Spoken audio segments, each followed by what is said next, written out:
ये भीतर किसी बड़ा बड़ा काम भी होईची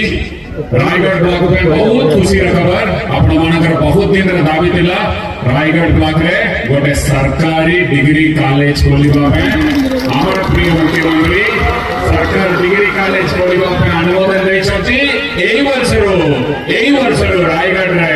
सरकार डिग्री कॉलेज खोला जीवो पिला माने एडमिशन भी पाइबे एई वर्षरो तापरे गतथर मु आसीबा बेले मते आपण माने नेइतिले बास्कल डैम रे उन्नतीकरण पे हम प्रिय मुख्यमंत्री 7 कोटी 20 लाख टंका मंजूर करछंती पड़ागढ़ रे थिबा शिव मंदिर और पड़ागढ़ रे उन्नतीकरण पे 2 कोटी 90 लाख टंका माननीय मुख्यमंत्री मंजूर करछंती पिरिडी पकरे थिबा मंदिर रे उन्नतीकरण एवं सेठी बैंक प्रोटेक्शन पे